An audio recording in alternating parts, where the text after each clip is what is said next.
Ground politics நேயர்களுக்கு வணக்கம். இன்றைய நேர்காணலில் நம்மோடு இணைந்திருப்பவர் பத்திரிகையாளர் திரு சேகுவர் அவர்கள்.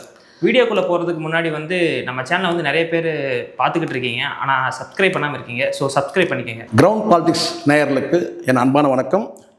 இந்த சேனலை தொடர்ந்து பாருங்கள், சப்ஸ்கிரைப் பண்ணுங்கள், பக்கத்தில் இருக்க பெல் பட்டனை ப்ரெஸ் பண்ணுங்கள்.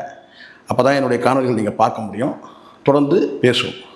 வணக்கம் சார். வணக்கம் சார். சார், இப்போ வரக்கூடிய இடைத்தேர்தலில் சீமான் அவர்கள் அம்பாசமுத்திரத்தில் பொது வேட்பாளராக நிற்பார் அப்படிங்கிற மாதிரியான ஒரு பேச்சு போய்கிட்டு இருக்கு.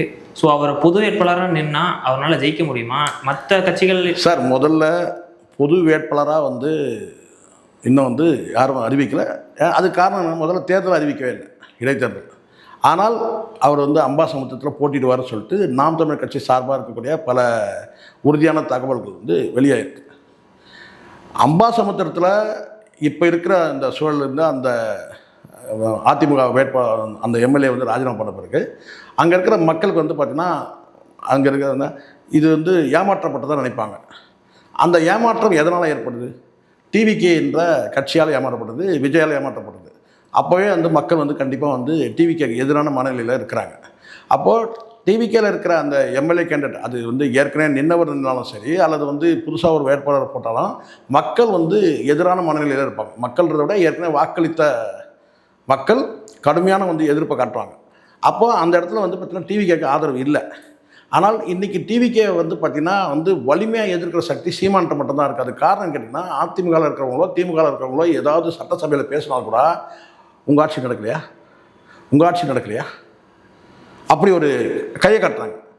ஏன் உங்கள் ஆட்சி நடக்கலையா? எந்த குற்றம் கேட்டாலும் உங்கள் ஆட்சி நடக்குது, உங்கள் ஆட்சி தான். ஆனால் இந்த இடத்துல சீமானுடைய குற்றச்சாட்டை பார்த்திங்கன்னா இவங்க பதில் அப்படி பேசவே முடியாது. ஏன்னா இன்றைக்கி விஜய் அவர்கிட்ட கூட பார்த்தா அந்த மிஸ்டர் க்ளீன்ன்ற அந்த அடையாளம் மெல்ல மெல்ல சரிஞ்சிக்கிட்டே வருது ஒரு விஷயத்துலையுமே. ஏன் இப்போ இந்த வெங்கட் நாராயணன் அந்த இதுக்கு பிறகு நியமனத்துக்கு பிறகு தமிழர்கள் மீது தமிழர்களுக்கே பார்த்தீங்கன்னா தமிழ் தேசியத்தை நேசிக்கக்கூடிய தமிழர்கள் பார்த்தீங்கன்னா எல்லாருமே பார்த்தீங்கன்னா விஜய் மீது ஒரு பார்வை மாறி இருக்கு. அப்போ இந்த இடத்துல அதெல்லாம் நாம் தமிழருக்கு சாதகம். இதை கடந்து ஒரு வேளை இண்டிபெண்ட்டாக போட்டிட்டா கூட சொல்லலாம், எப்படிங்க வாய்ப்பு? ஏன்னா அதிமுக நிற்குது, திமுக நிற்குது, டிவிக்கே நிற்குது அப்படின்னு சொல்லிட்டு.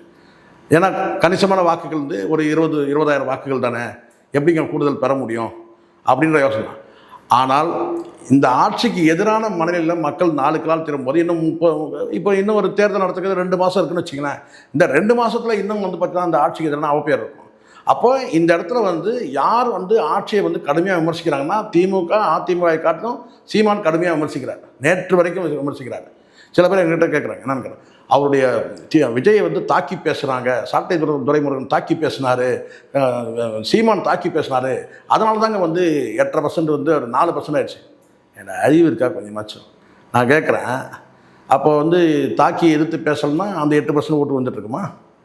நான் கேட்குறேன், 8% என்னை கேட்டால் தாக்கி பேசுனதுனால தான். இப்போ நான் கேட்குறேன், அதிமுக தாக்கி பேசலை சார், டிவிகே தாக்கி பேசவே இல்லை, அதிமுக விஜய் பேசவே இல்லை, அவங்களாம் ஜெயிச்சிட்டாங்களா, செகண்ட் பிளேஸ் வந்துட்டாங்களா?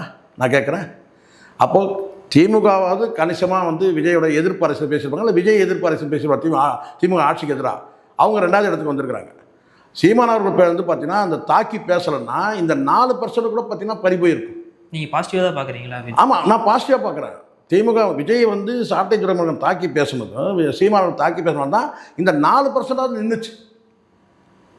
இல்லைன்னா நம்ம முற்றிலுமாக பார்த்தீங்கன்னா நீங்கள் தாக்கி பேச விஜய் அவர்களையும் தாவேகாவையும் தாக்கி பேசணுங்க வரிசைப்படுத்துங்க சார். யார் யார் எந்தெந்த பொசிஷனில் இருக்கிறாங்கன்னு பாருங்கள். அதிமுக தாக்கி பேசவே இல்லை. இன்னும் சொல்லப்போனால் கூட்டணிக்கு வாங்கன்னு கூப்பிட்டாரு, நிறைய பக்கம் சப்போர்ட் பண்ணார், கரூர் சம்பவத்துக்கு சப்போர்ட் பண்ணார். அப்போ அவர் தானே செகண்ட் பிளேஸ்க்கு வந்திருக்கணும். அப்போது விஜய்க்கு எதிராகவும் தாவேகாவுக்கு எதிராக பேசணுங்கன்னா அங்கே கணிசமான வெற்றி கிடச்சிருக்கு. அந்த வகையில் அந்த 4% நின்று இருக்குது. இல்லை அந்த 4% தாண்டி இன்னும் 2% கூட குறைஞ்சிருக்கலாம். வலிமையாக தாக்குறது அதுதான். அப்போது அப்படி இருக்கும்போது பார்த்தீங்கன்னா இந்த வரக்கூடிய தேர்தலில் தாவேக அரசையும் விஜயை பார்த்தீங்கன்னா விஜயோட நடவடிக்கைகளையும் அந்த தன்னிச்சையான சர்வாதிகாரமான நடவடிக்கைகளையும் இந்த குதிரை பேரங்களையும் கடுமையாக எதிர்த்து பேசும்போது அதனால தான் இன்றைக்கி திமுக பார்த்திங்கன்னா போகிற கல்யாண வீடு கூட விடுறதில்லை, தாக்கி பேசுகிறாங்க. அப்போ தாக்கி பேசும்போது அந்த பிம்பம் உடையுது. அந்த பிம்பத்தை உடைக்கிற வேலை தான் சீமான் செஞ்சார். இந்த கவர்ச்சி பிம்பத்தை உடைக்கிறாரு. அந்த வேலையை செஞ்சார். அந்த வேலையை இன்றைக்கி திமுக செய்யுது. அதனால் எதிர்காலத்தில் வந்து பார்த்திங்கன்னா வந்து கணிசமான வாக்கு பெறுவார். அந்த வெற்றி தோல்வியை நம்ம சொல்லி நம்ம மீண்டும் வந்து நம்ம வந்து இது பண்ணோம். ஆனால் அதே சமயத்தில் பொது வேட்பாளர் நிறுத்துகிற பட்சத்தில் அல்லது ஏதேனும் ஒரு கட்சி திராவிட கட்சிகள் வந்து ஒரு கட்சி ஆதரித்தால் கூட சீமான் வெற்றி. அது காலம்தான் பதில் சொல்லும். பொது வேட்பாளர் நின்னா சீமான் வெற்றி. ஆனால் அந்த 1-to-1 வரும்போது பார்த்தீங்கன்னா இந்த 4 பக்கமும் வந்து பார்த்தீங்கன்னா வந்து அந்த தாக்குதல் நடக்கும்போது பார்த்தீங்கன்னா எந்த கட்சிக்கு வந்து பார்த்தீங்கன்னா வந்து வெற்றி வாய்ப்பு நம்ம சொல்ல முடியாது. அதுக்காக நான் டிவிகே ஜெயிச்சாலும் நான் சொல்ல மாட்டேன். டிவிகே ஜெயிக்கலாம். ஆனால் இந்த இடத்துல நீங்கள் வந்து அந்த கவர்ச்சி பிம்பம்ன்றது நாளுக்கு நாள் உடஞ்சிக்கிட்டே வருது. இன்னும் 2 மாதம் தேர்தல் அறிவிச்சு நீங்கள் 2 மாதம் ஆகும். பிரச்சாரங்கள் இருக்கு. பிரச்சாரத்தின் போது அதுக்கு ஒரு வாரத்துக்கு முன்னாடி இங்கே அரசியல் என்ன நடக்குதுன்றதெல்லாம் பார்க்கணும்ல. ஆக மொத்தம் அந்த கல்ட்டுன்றது உடையுது. இப்போ நான் கேட்குறேன், இந்த எம்எல்ஏக்கள் அத்தனை பேருமே டிவிகே எம்எல்ஏக்கள் தான் பரவாயில்ல சார், கட்சி ஒழுங்கு நடவடிக்கை எடுத்து அவர் ராஜினாமா பண்ணாருன்னு சொன்னால் பரவாயில்ல. இது எல்லாமே டிவிகே இழந்த தொகுதிகள். அதை முதல்ல கணக்கில் எடுத்து நிறைய பேர் இந்த அறிவாளிகள் அந்த கணக்கு எடுக்க மாட்டான். இது எல்லாமே வந்து பார்த்தீங்கன்னா எம்எல்ஏக்கள் வந்து அதிமுக எம்எல்ஏக்கள் என்ன டிவிக்கு தோத்த இடம் அது அத்தனை தொகுதியும். அப்போ மீண்டும் அந்த இடத்துல வந்து பார்த்தீங்கன்னா அதே வேட்பாளரை போட்டு நீங்கள் டிவிக்கு பேனர் நிற்க வச்சிங்கன்னா அங்கே இருக்கிற தொண்டர் அதிமுக தொண்டர்கள் ஏற்கனவே வாக்களித்த மக்கள் அப்படியே உங்களுக்கு வாக்களிச்சிருவாங்களா? கிடையாது. நீங்கள் சொன்ன மாதிரி எம்ஆர் விஜயபாஸ்கர் மாதிரி போகிற ஃபெமிலியர் ஆளுகள் வேணா கொஞ்சம் பேர் சொல்லலாம். அது கூட நம்ம உறுதியாக சொல்ல முடியாது. நீங்கள் டிவிக்கே வெற்றி பெற்ற நீங்கள் திருச்சி கிழக்கு டிவிக்கே ஏற்கனவே வெற்றி பெற்றது. அப்போ அந்த இடத்துல நீங்கள் சொன்னாலும் நம்ம வந்து அதை சொல்ல முடியாது.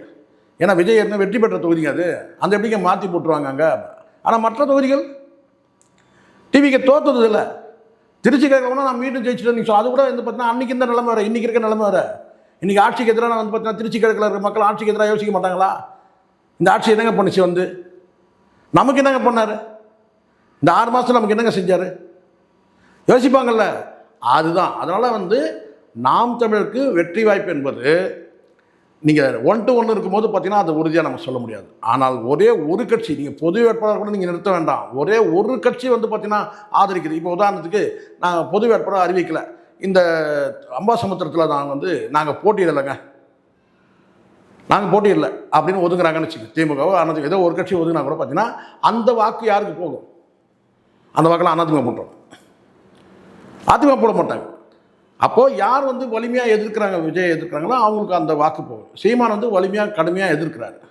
அதே சமயத்தில் இப்போ அதிமுக வந்து முடிவு பண்ணுறாங்க, மற்ற கட்சிகள் நாங்களும் எங்கள் அணி சார்பாக யாரையும் நாங்கள் வேட்பாளர் நிறுத்தலைங்க, நாங்கள் சீமானை ஆதரிக்கிறோம்னு சொல்லிட்டாங்க. ஒரு வார்த்தை டிவிக்கு தரப்பு சொல்லிட்டாங்க. சீமான் வெற்றி உறுதியாக இல்லையா? அங்கே என்ன தான் வந்து விஜய் குட்டிகரணம் போட்டால் கூட ஜெயிக்க முடியாது. இல்லை, அங்கே என்ன கேள்வி வருது அப்படின்னா, இப்போ வந்து அங்கே ரிசைன் பண்ணியிருக்கவங்க வந்து ஏடிஎம்கேவோட அங்கே வந்து கண்டிப்பாக இப்போ இபிஎஸ் அவர்கள் வந்து அங்கே வேட்பாளர் போட்டு தான் ஆகணும், இல்லைன்னா அவங்களுக்கு ஒரு செட்பேக் மாதிரி ஆகிடும். இல்லை சார், இப்போது அப்படி இல்லை சார். இங்கே வந்து மற்ற தொகுதியில் போட்டிடலாம். மற்ற தொகுதியில் ஒரு குறிப்பிட்ட இடத்துல வந்து எதுக்காக வந்துன்னா சீமானுடைய அந்த 16 ஆண்டு கால அந்த அரசியலுக்கு வந்து ஒரு அங்கீகாரம் கொடுக்குறாங்க நினைக்கிறாங்க. உள்ளபடியாக அதுதான். எத்தனையோ முறை வந்து பார்த்தீங்கன்னா வந்து திமுகவும் கூட்டணி கிடச்சிருக்கு, அதிமுகவும் கூட்டணி கிடச்சிருக்கு, மறைமுகமாக நேர்முகமாக எப்படியோ. ஆனால் சீமான் அவர்கள் போகல. அப்போது அவர் எடுத்துக்கிட்ட அந்த தமிழ் தேசிய கொள்கையில் உறுதியாக நிற்கிறார். அதை முதல்ல புரிஞ்சிடணும். அதனால தான் அவர் வந்து எங்கேயும் போகல. தமிழ் தேசியம் வந்து இங்கே ஆட்சி கட்டில் தமிழ் தேசியம் அமரணும்னு அவர் நினைக்கிறாரு. நீண்ட பயணம் ஒரு 16 ஆண்டு காலம் பயணிக்கும் போது தொடர் தோல்வியை சந்திக்கிறார். அப்போ இங்கே இருக்கிற கட்சிகள் என்ன கேட்டால் ஒரு அங்கீகாரமாக நினைக்கிறாங்க. இப்போ வந்து கட்சிக்கு வந்து அங்கீகாரம் வந்து 8% கிடைச்சி. இந்தியாவில் எந்த கட்சியும் தனித்து போட்டிட்டு எந்த கட்சியும் வந்து பார்த்திங்கன்னா வந்து ஒரு தேர்தல் 2 தேர்தல் தேராமல் போயிடும். ஆனால் கிட்டத்தட்ட 4 தேர்தலுக்கு வந்து உள்ளாட்சி தேர்தலாம் சந்திச்சு இன்றைக்கி வந்து பார்த்திங்கன்னா இன்றைக்கும் வந்து தனித்து போட்டியிடக்கூடிய இடத்துல இருக்கிறாங்க. எவ்வளோ தோல்விகள் வந்து அப்போ அந்த இடத்துல வந்து ஒரு சட்டமன்றத்தில் வந்து ஒரு அங்கீகாரம் கொடுக்கணும்னு நினைக்கிறாங்க. இப்போ உதாரணம் சில மரபுகள்லாம் இருக்குது, சட்டமன்றத்துக்கு உள்ளேயும் சில மரபுகள் இருக்குது. இப்போ எதிர்கட்சியாக இருந்தாலும் கூட பார்த்திங்கன்னா வந்து ஒரு 5 முறை வந்து ஒரு எதிர்கட்சியில் இருக்கிற ஒரு 5 முறை எம்எல்ஏவை தேர்வு செய்யப்பட்டால் அவங்களுக்கு வந்து மரபு தான், இது சட்டம் கிடையாது.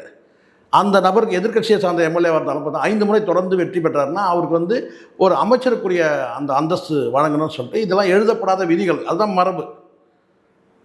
அவருக்கு அமைச்சருக்குரிய ஒரு அந்தஸ்து கொடுக்கணும் அப்படின்ற மாதிரி சொல்லுது. அந்த மாதிரி எனக்கு கேட்டால் ஒரு அரசியலில் ஒரு மரபு, இது ஒரு மாண்பு, ஒரு மரபு என்னென்னா கிட்டத்தட்ட ஒரு 16 ஆண்டு காலம் தனித்து போட்டிட்டு ஒரு 8.5% அவர் வந்து வாக்குகள் பெற்றுக்கிறாருன்னா ஒரு அங்கீகாரம் கொடுக்கணும். ஒரு கோட்டைக்கு அவர் வந்து பார்த்திங்கன்னா உள்ளே வந்து வெற்றியை கொடுத்து கோட்டைக்கு வந்து அழைச்சிட்டு போகிறது. எப்படி சபாநாயகர் வந்து பார்த்தீங்கன்னா வந்து ஆளுங்கட்சி சார்ந்தவர் எப்படி வந்து ஒரு மத்தியஸ்தரை வந்து உட்கார்றாரு, அது என்ன முறை? ஆளுங்கட்சி சார்ந்தவர் வந்து ஒரு எம்எல்ஏ தான் சபாநாயகராக மாறுறாரு அந்த மாதிரி இது வந்து மரபு தான். இது எழுதப்படாத விதிகள் வந்து மரபு, அதை பின்பற்றணும். அப்போ அந்த வகையில் அரசியல் மரபு, அரசியல் மாண்பை கூட இதை எடுத்துக்கலாம். சீமான் அவர்களுக்கு கொடுக்குற அந்த அங்கீகாரம் ஒரு சட்டசபைக்குள்ள ஒரு சட்டமன்ற உறுப்பினராக வந்து போகுது. இது தொண்டர்கள் எதுக்குவாங்களா? ஏன்னா சார் தொண்டர்கள் வந்து சார் இங்கே நல்லா புரியுங்க, சீமான் அவர்கள் வந்து பல பேர் சொல்கிறது தான், இது தொண்டர்கள் ஏற்றுப்பாங்க.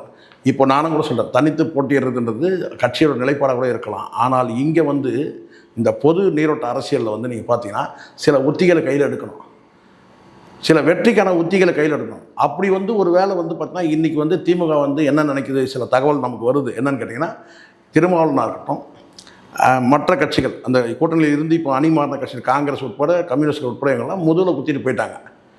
இவங்கெல்லாம் தோழமையோடு தான் இருந்தாங்க, ஆனால் முதுகில் குத்திட்டு போயிட்டாங்க.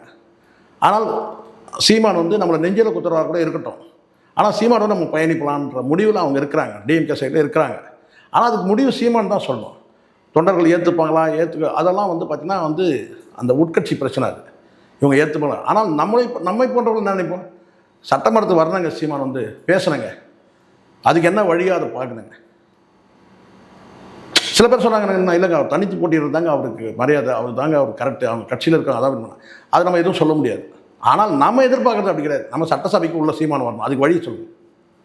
என்ன ரூட்டு சபைக்குள்ளே வரணும், அது எந்த ரூட்டில் வருவாங்க, எப்படி வருவாங்க, இப்படி போயிட்டு பிராட்வே வழியாக போயிட்டு வருவாங்களா, அல்லது வந்து பீச் ரோடு வழியாக வருவாங்களா, அது நம்ம வந்து சொல்ல முடியாதுல்ல. அது வந்து பார்த்திங்கன்னா வந்து அந்த கட்சி முடிவு எடுக்கிறது தான். ஆனால் நமக்கு என்னங்கிறது சட்டசபைக்கு எல்லாருமே ஒரு பொதுவான அந்த எண்ணம் ஓட்டம் வந்துச்சு மக்கள்கிட்ட. என்னன்னு கேட்டீங்கன்னா, இல்லை சீமான் வந்து சட்டசபைக்கு உள்ளே வரணும். காரணம் என்னன்னா, இங்கே கேள்வி கேட்டாலே வந்து பார்த்தீங்கன்னா நீ ஊழல் பண்ண, நீ ஊழல் பண்ணுறான், நீ யோக்கியமான்னு கேட்குற மாதிரி ஒரு சிறுபலத்தனமான அரசியல் வந்து கோட்டைக்குள்ளே நடக்குது. அப்போ சீமான் வந்து கேட்க முடியல இந்த வார்த்தையை, அவ்வளோதான்.